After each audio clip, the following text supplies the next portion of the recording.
I mean, you want to tell your story. Yeah, You want to I'm tell not going to write a book. Yeah. But the reason you don't want to write a book is because the written word isn't kind of your format, is it? No. It's not your... The way you speak and the way you talk is your arena. Mm-hmm. So that's why we're doing it on this. Yeah. So when you do a Reiki weekend, do you feel this energy build up before you start? Always. Building up weeks before. In other words, getting you prepared for it. But it's when I look back to where it all began. And if I'd have known then what I know now, I'd have run a mile probably. No, I wouldn't. I'd go through it 1,000 times, and it was horrific back then. So where did we begin? I mean, your journey into this was really via the Dark Night of the Soul and via the Wounded Healer archetype, wasn't it? It was about activation through trauma, through the Dark Night. Well, it's like sometimes when you've got a job ahead, all the tragedies and traumas and anything that you go through is all a preparation for what's coming. And for example, when things happened years ago, traumas and tragedies within the family, and as you know, there was a lot of them. It was preparing me for meeting people of similar circumstances years later. How could I resonate with somebody like that, who's lost a child, or who's lost brothers or sisters or nephews or nieces, if they've not experienced it? How could you? You know. But that was all. I mean, you had to build up such stamina and such endurance through that period, didn't you? It's almost like, would you say it was true to say that when your life changed, when these experiences started happening to you, part of you knew this was the unfolding? Or were you completely ignorant? Totally ignorant of it all. Although I used to question everything and all the stuff that we were being taught, you know, and the religions and everything, I never agreed with most of it. Because somewhere on another level I knew that was wrong, that they were teaching. So you couldn't say why, you just knew it couldn't, didn't. Exactly. You couldn't word it. Exactly. And then when I did question it, you got told off. You shouldn't question your religion, you shouldn't question the priest. And so that's where you think to yourself, well, I am questioning because you're experiencing one thing and they're saying another. So of course what brings it into play then is when the first tragedy hits. And then I remember going to identify my 3-year-old nephew. And he was here one minute playing and it was his birthday. And the next thing he's died with meningitis literally overnight. And that was horrific. So I remember going with my brother to identify him and seeing him laid out. Beautiful little thing. And asking, could see, you know, the mother and father absolutely devastated. And I remember feeling moved to the spot and thinking, where is he gone? Who's looking after him? Is there a heaven? We were never told anything. Other than somebody dies to go to heaven and that's it, or hell, one or the other. Which I might add is a load of utter nonsense. Because the stuff that I've learned since is there's no such a place as hell. So do you think that those experiences, those early experiences of trauma were preparation, and you starting to ask the question, well, why is this happening? Are you born for a reason? Is there a reason why we're here? Were those the beginning of formulating those questions? Yeah. And then it would go off for a while, you know, and then something else would happen, another tragedy, and you would question again. And it's like somebody is literally getting your attention. And although it was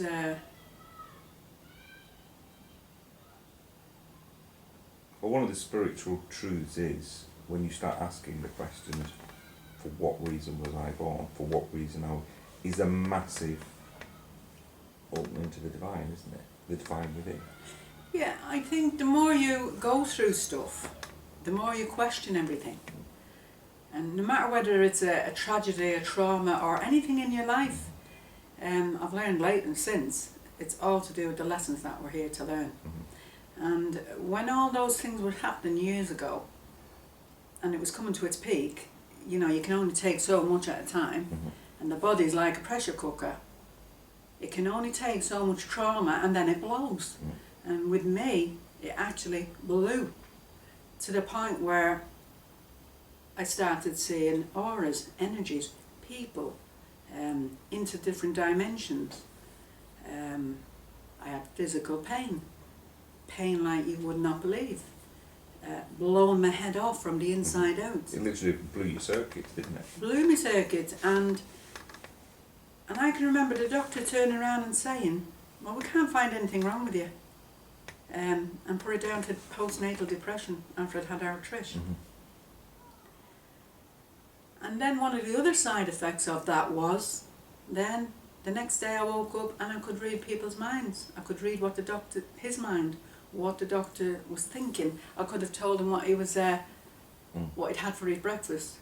The nurses, I could tell what they were thinking, what they were feeling, everything, and absolutely terrified me. And this was years ago, before there was any kind of documented literature or books you could go to, or people that had kind of mentored you through this. You were kind of on your own, weren't you? Absolutely on my own. And of course, back then, you couldn't talk to anybody about it. And of course, I even convinced myself that I must be going mad.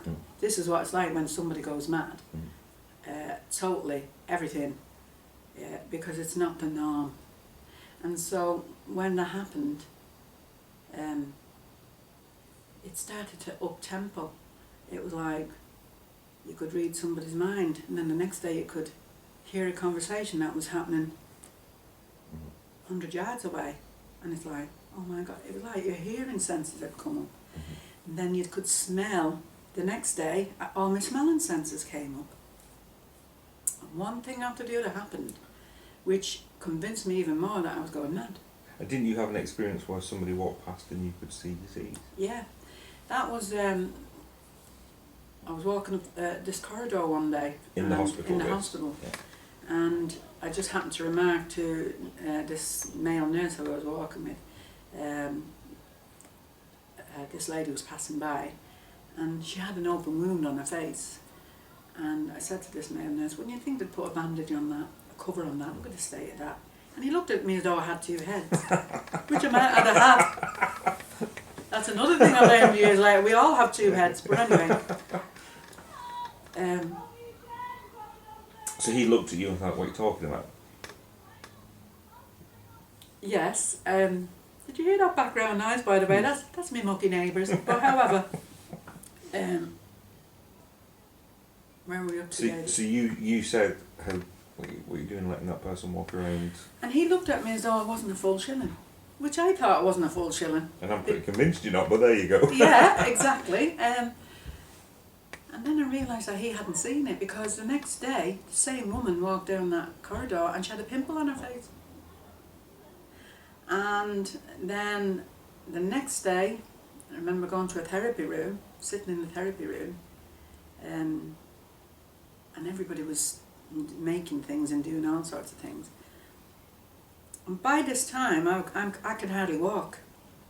I'm like a little woman shuffling around. I was 32 years of age. And everything seemed to be going haywire.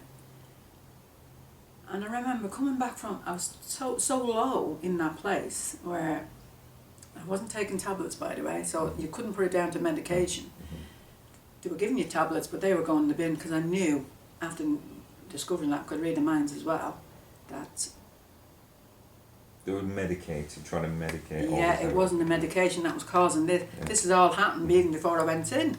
So then what happened was, we went back into this day room, and I was feeling at my worst. I'd been like this for now. I'd been in there for about 3 months, and having all the most amazing, unbelievable experiences. I could look at a picture on the wall, and I could see my eyesight would zoom right into the brush strokes of the painting. I looked at an old man sitting over the other side of the room, and I knew he was going off the planet that night. Don't ask me how I knew. When you know something, you just know. You can't explain it. You can't explain a knowing. And I remember, after all these kind of experiences, sitting down in the stay room at the end of it all, totally on the floor, mentally and emotionally. And then I realised I couldn't hear. And I thought, Jesus mercy, here we go, I've gone from can see this, can tell that, to sensing this and knowing that, to now I can't even hear. And all the exterior sounds faded out. And then I'm thinking to myself, I've gone deaf. When I looked around at all these other people, they're all the mouths going like this, and they're all talking, but I couldn't hear them. And I was absolutely beside myself, you know, within. And then all of a sudden I got this, like, this inner voice saying, there is no death, only change. Which rocked me to the core. There is no death, only change.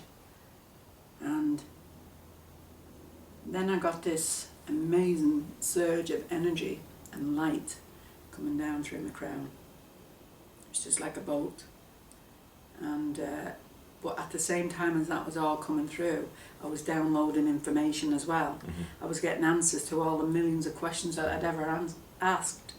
And then understanding everything, the universe, why we're here, why we've come here, what it's all about, who you are. Everything happens for a reason. It's fascinating to think then that you go from a period of spiritual madness to spiritual enlightenment. Total. And that is the journey of the dark night of the soul, where you are shut down and then brought back. Absolutely. So all your senses one by one shut down and fail you. I mean, this is the classic dark night of the soul experience where you can't trust anything. You can't trust what you see, what you hear. Yeah. And then it starts to switch back on again.